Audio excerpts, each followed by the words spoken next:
Buenos días a todos. Yo lo primero quiero dar las gracias al doctor Santander por darnos la oportunidad un año más a las enfermeras de formar parte de estas jornadas y nada, a todos vosotros por estar aquí hoy. Bueno, a mí me ha tocado hablar de la enfermería, el papel que tenemos las enfermeras en la disfagia. Para ello empezaré comentando que la deglución es un fenómeno fisiológico complejo que garantiza la supervivencia del individuo. Tiene un papel clave en la alimentación y es la puerta de entrada de los procesos fisiológicos de digestión, absorción y transformación de los nutrientes, que aseguran la nutrición e hidratación de todos los órganos. No podemos hablar de deglución sin hablar de seguridad y eficacia. La seguridad garantiza la adecuada ingesta de calorías y líquidos sin complicaciones y la eficacia de la deglución asegura la suficiente ingesta de calorías y agua para mantenernos nutridos e hidratados. Voy a poner un vídeo de lo que sería una deglución normal.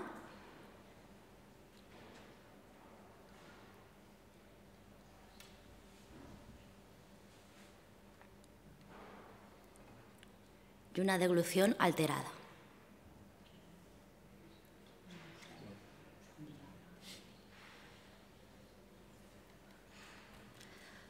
Como vemos, la deglución es un proceso bastante complejo, consecución de diferentes acciones motoras, tanto voluntarias como involuntarias. Está controlado por el sistema nervioso central. Es una acción coordinada de 35 músculos y en los que están involucrados 5 pares craneales.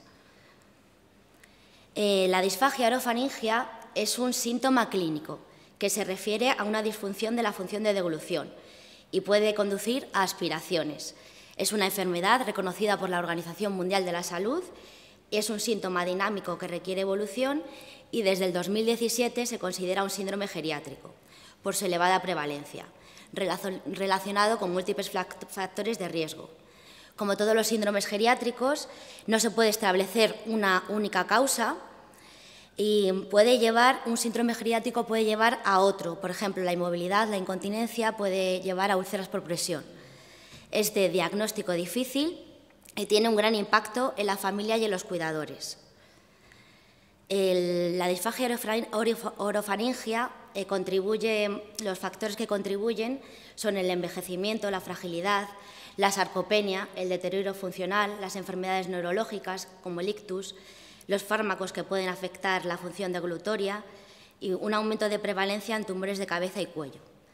Y estas complicaciones pueden ser la fragilidad, la alteración funcional, malnutrición y deshidratación, reingresos hospitalarios, morbilidad, infecciones respiratorias, deterioro de la calidad de vida e incluso la mortalidad. En cuanto a las complicaciones de la seguridad de la deglución, tenemos que diferenciar el atragantamiento, que es una obstrucción de la vía aérea de manera brusca, por una impactación de un cuerpo extraño. El paciente no habla, se lleva las manos a la garganta, no tose y no respira, que es diferente de la penetración, que es cuando entra el cuerpo extraño a nivel laringio, quedándose en las cuerdas vocales, pero sin llegar a penetrar en el árbol traqueobronquial. Sí que presenta voz húmeda, carraspera y tos. La complicación más frecuente es la aspiración, pues cuando un cuerpo extraño bañado en secreciones, que suele estar infectado por el bolo, sí que se introduce en el árbol traqueobronquial. Y las aspiraciones silentes son aquellas que ocurren y que no nos estamos dando cuenta, ya que el paciente puede tener un nivel bajo de conciencia o inhibido el reflejo tusígeno. Respecto a la broncoaspiración, puede ocurrir también durante el sueño, por eso es tan de vital importancia realizar cambios posturales durante la noche. Las aspiraciones deglutorias suponen un 85% del total, mientras que las postdeglutorias el 5%.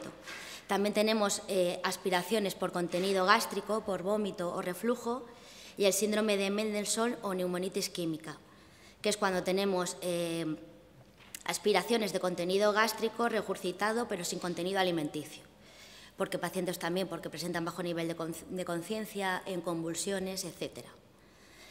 Ahora voy a hablar de las complicaciones de la eficacia de la deglución. Tenemos la desnutrición, que es una alteración de la composición corporal producida por un déficit de nutrientes, tanto por disminución de la ingesta o por aumento de las pérdidas o de los requerimientos, como consecuencia de una enfermedad aguda o grave. La malnutrición, que también es otro síndrome geriátrico. En un estudio de más de 350 pacientes reveló que los pacientes mayores de 70 años, al alta, el 57% están malnutridos, lo que hace que aumente la estancia media en el hospital y requieran un 34,6% un aporte nutricional durante la hospitalización. Aquí en este gráfico vemos que la deshidratación, como todos sabemos que es una depleción del agua corporal debido a una pérdida patológica de los fluidos, puede ocasionar efectos en el organismo como confusión, desorientación, debilidad. Tenemos que estar bastante atentos porque depende de las pérdidas leves o subclínicas, puede dar síntomas bastante inespecíficos como sed, disminución de la concentración de la orina, hormigueo, somnolencia, y pérdidas más graves sí que pueden llevar a mecanismos de compensación como puede ser aumento de la frecuencia cardíaca, disnea, mareos, confusión, espasmos, etc. Y recordar que más de una pérdida del 11% puede llegar incluso a la muerte. Como vemos en este cuadro, cuando tenemos un paciente frágil, anciano, tenemos que tener bastante cuidado porque podemos entrar en un círculo infinito, ¿no? Cuando hay un deterioro de la seguridad, tenemos que hay aspiración, infección en el tracto respiratorio, una neumonía aspirativa que puede llevarla a la mortalidad, y por otro lado, si tenemos deterioro de la eficacia de la deglución, puede llevarnos a desnutrición, deshidratación, sarcopenia, síntoma inmunológico débil, disminución en la cicatrización de las heridas, hipovolemia, tanto renal, cardiovascular, bajo nivel de conciencia, lo que lleva a la debilidad, alteración de la capacidad funcional, aumento de las úlceras por presión, inmunodepresión, infecciones recurrentes y también llevarnos a un aumento de la mortalidad. Por tanto, para resumir, a corto plazo, las consecuencias de la disfagia en la seguridad serían las broncoaspiraciones, y a largo plazo la desnutrición, la pérdida de peso y la deshidratación.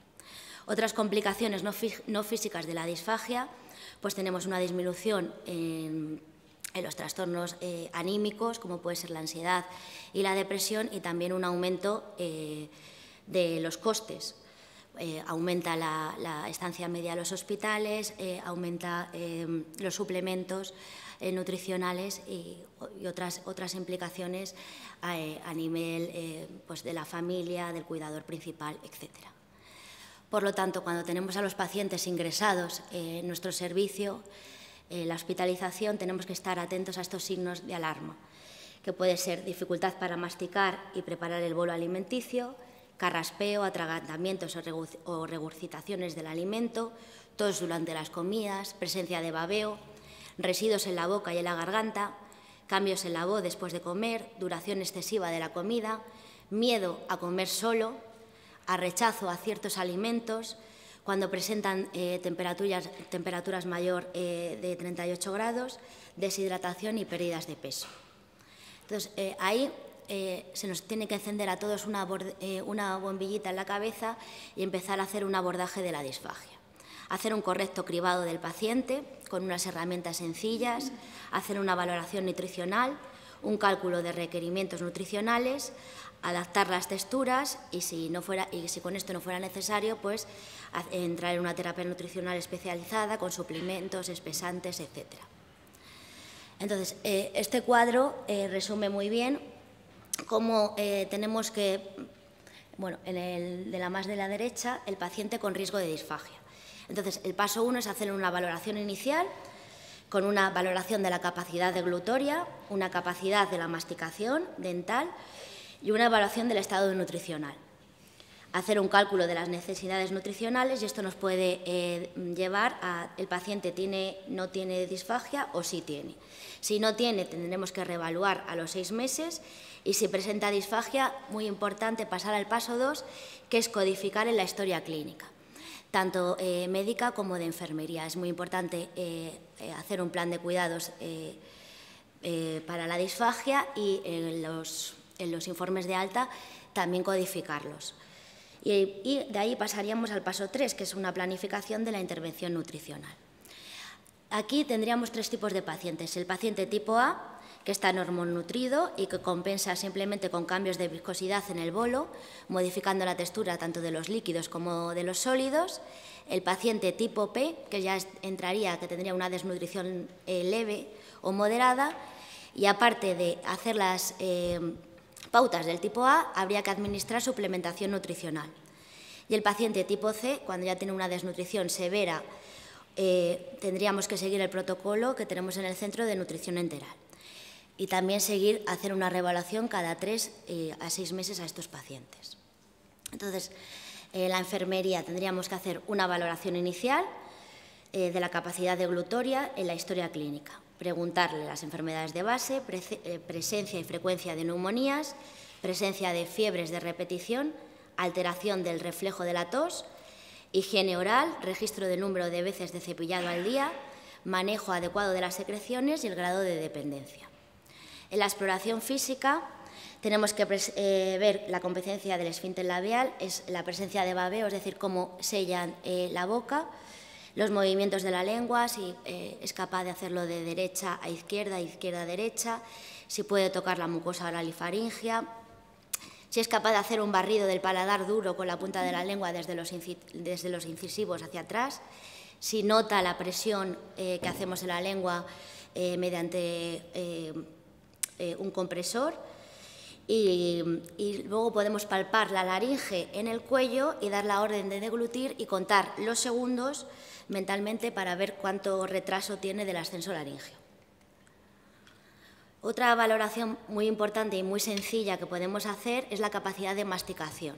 En esta tabla valoramos la sequedad vocal, la dificultad para comer, la falta de cuidado dental en los últimos 2 años, la pérdida de dientes, la elección de alimentos alternativos por causa de problemas en la masticación y se presentan lesiones, úlceras o bultos en la mucosa. A cada ello le vamos a dar un valor y si presenta más de 2 puntos, pues puede ser indicativo de un problema dental. Ahora vamos con las pruebas diagnósticas y de cribado, propiamente de la disfagia.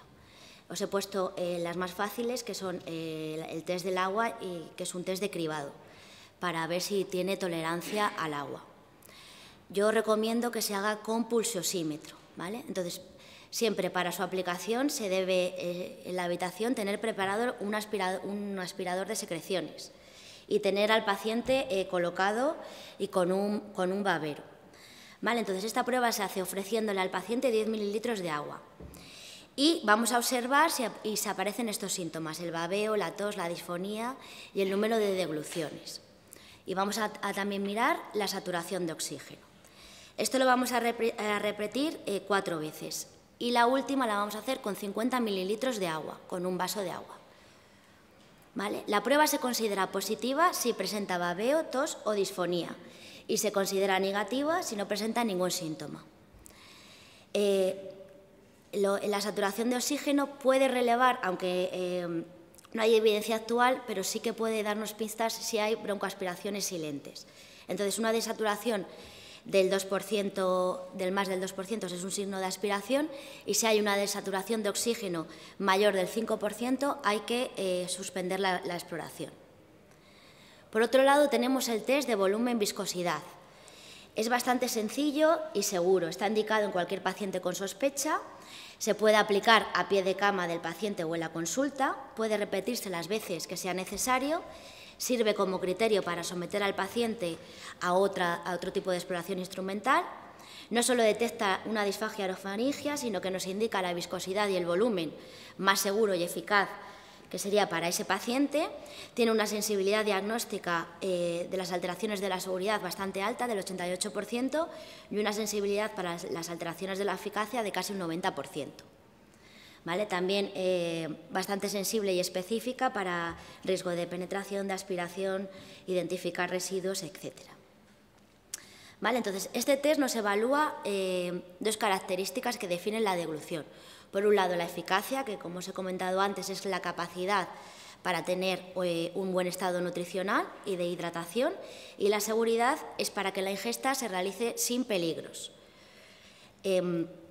y nos orienta también sobre la textura y la viscosidad más eficientes y seguras para cada tipo de paciente. Vale, vamos con las texturas. El líquido fino pues, es lo que todos conocemos como el agua, ¿no? La textura tipo néctar es la que se puede beber con una pajita y de un vaso. Si yo la decanto con una cuchara, al bajar cae como un hilo fino y deja un residuo bastante finito, ¿vale? El tipo miel no puede beberse con una pajita, pero sí con un vaso. Y al resbalar deja un residuo bastante grueso. Y el pudding no puede ni beberse ni de vaso ni con pajita. Necesitamos siempre una cuchara. Entonces, vamos a observar mediante este test si aparecen síntomas en la seguridad, es decir, tos, que es un indicativo de que se ha producido una aspiración, cambios en la calidad de la voz, que es indicativo de si ha habido una penetración, y disminución en la saturación de oxígeno, menor de un 3%, puede haber una aspiración silente. También nos mira la alteración de la eficacia con un sellado labial, pues cuando cae babeo o residuo por las comisuras de la boca.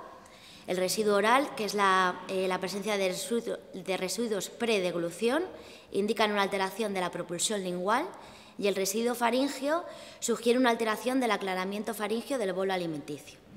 ¿Vale? Entonces, vamos a ir apuntando con cruces, lo hacemos, por ejemplo, con el tipo néctar, 5, 10 y 20 mililitros, y miramos si ha habido tos, cambio de voz, desaturación, y así con todo. Los resultados pues, nos pueden dar sin alteraciones de los signos de seguridad y eficacia, con alteración de los signos de seguridad pero no los de eficacia, al contrario, con alteraciones de los signos de eficacia pero no con los de seguridad, y con alteración de ambos. Otras pruebas diagnósticas, pues como nos ha explicado antes, manometrías, ecografías, auscultación cervical y la presión lingual. La auscultación cervical simplemente es un método complementario, que no es suficientemente sensible, pero se considera por eso no se considera una herramienta diagnóstica por sí sola. Es bastante efectiva en los niños. Como vemos ahí, pues, bueno, tiene una fiabilidad interobservador bastante pobre. Y la presión lingual, sí que la fuerza de la lengua sabemos que aumenta con la edad en el niño y posteriormente desciende en el adulto. Siempre es mayor en el varón. Tenemos que tener en cuenta que las enfermedades, por ejemplo, como el ELA, pues tiene una disminución de la presión lingual, lo que hace que puedan tener los pacientes un riesgo de aspiración por disfagia. Vale. Entramos en la valoración nutricional. Entonces, es muy importante hacer una buena historia clínica, una historia dietética, una composición muscular, de la función muscular, apoyarnos de los parámetros analíticos, cuestionarios estructurados, diagnóstico y clasificación en función de la severidad y hacer un cálculo de los requerimientos. Como os he explicado antes, lo más importante es adaptación de las texturas. Bueno, esto podríamos hablar muchísimo, pero bueno, fina sabemos que es lo que os digo, que se puede fluye como el agua, se puede beber con una pajita. Ligeramente espesa tendríamos, por ejemplo, las sopas, las salsas. Poco espesas, pues un yogur, por ejemplo, bebible, y las extremadamente espesas, pues un yogur firme, los postres como pueden ser una natilla, etc. Aquí os traigo unas fotos porque me parece importante destacar que alimentarse no es comer y comer no es alimentarse. Vivimos en una sociedad que la comida es bastante importante, tiene también unas connotaciones bastante sociales. Entonces, estos pacientes a veces con disfagia se sienten bastante apartados cuando, por ejemplo, pues hay celebraciones familiares, ahora que llegan las Navidades y tal. Entonces, tenemos que intentar adaptar las texturas y que sean visualmente bastante bueno, pues apetecibles. Entonces tenemos, por ejemplo, la licuada moderadamente espesa, pues es la que no puede comerse con tenedor porque gotea lentamente. La tipo puré extremadamente espesa, que no se mastica, solo puede tomarse con cuchara, no tiene grumos y no es pegajosa. La picada y húmeda, que puede comerse con tenedor o cuchara, podría servirse y ser moldeable, es blanda y húmeda. Y el suave tamaño bocado, que puede comerse con tenedor. Podría ser aplastada, mediante la presión de una cuchara o palillos y requiere masticación antes de ser deglutida. ¿Vale? Os traigo aquí algunos ejemplos de dieta, por ejemplo, de textura triturada, ¿vale? Para que veáis que se puede ir variando, tiene que ser equilibrada, puede contener bastantes alimentos. Este paciente no solo tiene que comer todos los días puré de verdura, ¿vale? Entonces, por ejemplo, un ejemplo. El día 4, en el desayuno, pues podemos ponerle una crema de arroz, en la comida potaje de garbanzos triturados, triturado de huevo y de postre puré de manzana, en la merienda un yogur, en la cena una crema de puerros, triturado de jamón con verduras, puré de plátano y fresas y unas natillas. Lo mismo con una dieta suave y de fácil masticación. Pues puede comer crema de arroz, potaje de garbanzos, tortilla de atún, puré de manzana, yogur, triturado de jamón, plátano maduro, etc. Para asegurar la ingesta hídrica tenemos, por ejemplo, el agua gelificada, que está elaborada con gomas, garantiza una estabilidad de la viscosidad a altas temperaturas, y utilizar espesantes comerciales. He puesto este porque es el que tenemos en el hospital, pero hay muchos, ¿vale? Y cuidado con el peligro de las gelatinas, porque la gelatina, cuando entra en contacto con la boca, pasa de sólido a líquido. Entonces aumenta el riesgo de aspiración. Alimentos que debemos evitar. Los alimentos que desprenden líquidos al morderlos, por ejemplo, las frutas que son jugosas, como la naranja, la mandarina, la sandía, el melón. Alimentos que se funden de sólido a líquido en la boca, por ejemplo, los helados. Alimentos pegajosos que se adhieren al paladar, como la miel, el dulce de leche, la leche condensada. Las mezclas de texturas, por ejemplo, el arroz con leche, los yogures que tienen trozos de frutas, y alimentos resbaladizos, por ejemplo, las uvas, las cerezas, las aceitunas. Otros alimentos peligrosos son los alimentos fibrosos, por ejemplo, como los espárragos, los alimentos no homogéneos, como los pescados que tienen espinas, los alimentos con pieles y semillas, por ejemplo, las uvas, los tomates, alimentos crujientes que se desmenuzan en la boca, las típicas patatas de bolsa, las patatas chip, y alimentos duros y secos, por ejemplo, los frutos secos. ¿Vale? Lo que os contaba antes es muy importante, pues bueno, hacer una adaptación individualizada a cada tipo de paciente.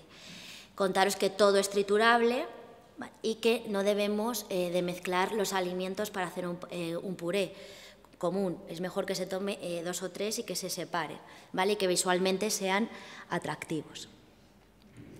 Entonces, bueno, por resumir, cuando las estrategias de soporte nutricional, cuando la vía oral es segura, hay que añadir, si se cubre simplemente con cambiar las texturas, perfecto, y si no, tendremos que pasar a añadir suplementos nutricionales. Cuando la vía oral no es segura, pues pasar a la nutrición enteral siempre que el tracto digestivo sea funcionante, y si no, tendremos que apoyarnos de la nutrición parenteral.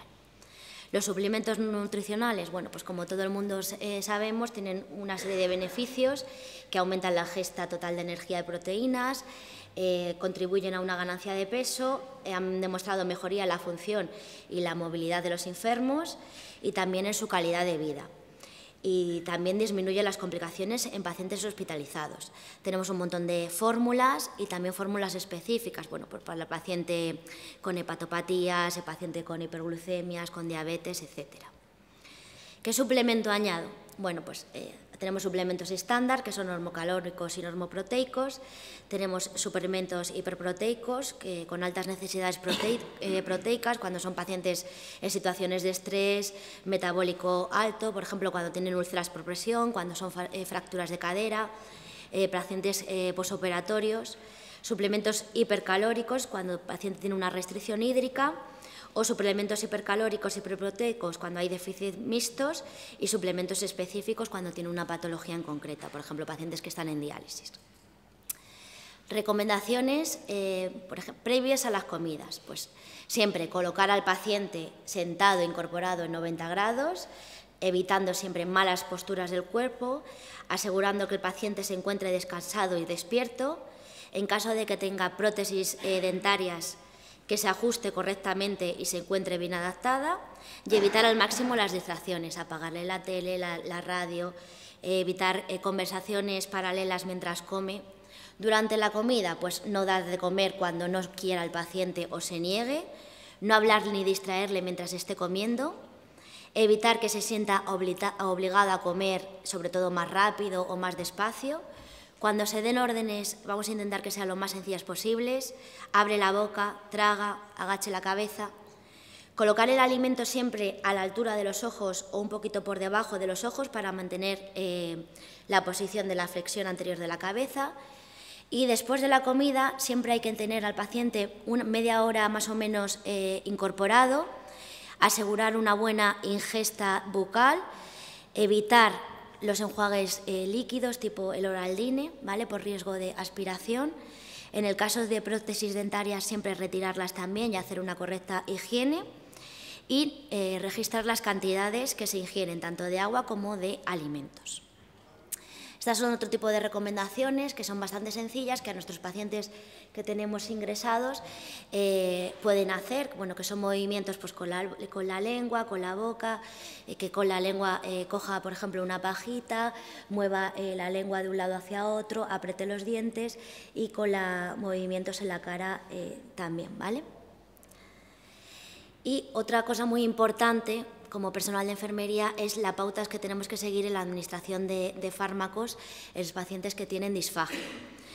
Tenemos que intentar triturar los fármacos hasta conseguir un polvo fino entre 10 y 15 y mezclarlo con 10 y 15 mililitros de agua con espesante, ¿vale?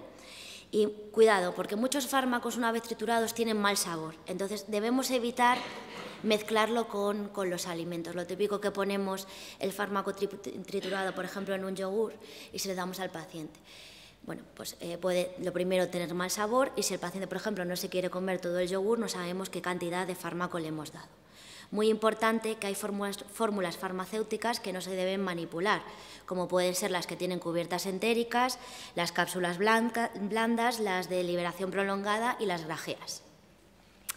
Y bueno, por acabar, las conclusiones es que la disfagia es un síntoma dinámico que requiere de una evaluación continua. Necesitamos hacer un cribado precoz porque ayuda a prevenir las complicaciones. Requiere de un abordaje multidisciplinar. Si con la optimización de la dieta oral, texturas, no se cumplen los requerimientos, tendríamos que añadir algún suplemento. Individualizar en función de la patología, situación clínica y preferencias del paciente. Debemos adoptar la alimentación del paciente y la hidratación, asegurado de disfagia, asegurando el placer por la comida y facilitando así su ingesta. Y para lograr una buena adherencia debemos siempre involucrar al paciente. Muchas gracias.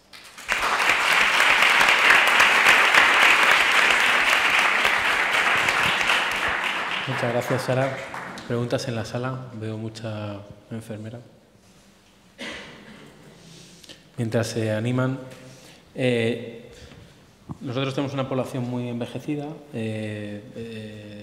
Estamos hablando de hacer un diagnóstico precoz del riesgo de aspiración y de disfagia.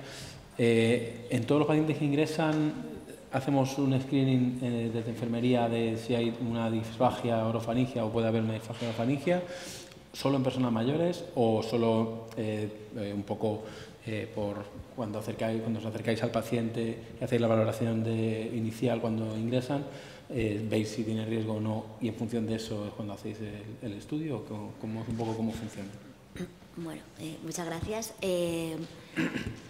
Todo paciente que ingresa en la planta de hospitalización por parte de enfermería se hace una entrevista clínica, ¿vale? En función de si vemos, se hace por patrones funcionales y tenemos especial cuidado en el patrón nutricional. Si vemos que un paciente puede tener un riesgo, sobre todo en nuestra población, como hemos comentado antes, tenemos un porcentaje bastante alto de ingreso en paciente frágil, tenemos que tener especial cuidado y poner un diagnóstico de enfermería que sea acorde a una posible disfagia. Yo creo que el personal de enfermería, como está continuamente en relación con estos pacientes a pie de cama, los técnicos en cuidados se encargan muchas veces de la alimentación tenemos que tener en la cabeza todos estos síntomas de alarma y planificar nuestros cuidados teniendo en cuenta siempre que cualquier paciente puede ser propenso a tener una disfagia. Enhorabuena, Sara, y muchas gracias. Por ser concreto, ya has comentado que se realiza el screening, pero nuestros pacientes en el servicio de aparato digestivo tienen una estancia media entre 5 y 6 días, muy poco. ¿Qué ocurre al alta una vez que habéis identificado esta disfagia orofaringea? El paciente puede haber ingresado probablemente por otro motivo, pero habéis identificado la disfagia orofaringea. Sí, es muy importante que lo que os he comentado antes, que los evolutivos de alta, los informes de alta, tanto medicina como enfermería, tengamos especial atención con esto, ¿vale? Intentamos antes del alta involucrar al paciente y a la familia, e ir vigilando, ir haciendo pautas adecuadas de educación sanitaria para este tipo de pacientes y en los informes para que nuestras enfermeras de atención primaria puedan hacer un seguimiento también más exhaustivo de estos pacientes y no se sientan que al alta les damos un papel y ya está. Yo creo que si eso lo logramos entre todos, es que me ha sorprendido que pusieras el segundo paso, la codificación, que yo creo que una cosa que no se conoce o que no eres consciente de ella nunca la vas a tener en cuenta, con lo cual me he quedado con la copla, digo, ¿cuántos codifico yo también, no? Entonces me parece que eso es significativo, que conste, porque si tú ya recibes un paciente que tiene un diagnóstico previo es que alguien lo ha sospechado y a lo mejor solo tienes que empezar un camino que ha empezado otro, lo continúas. Muy bien, muchas gracias, Sara.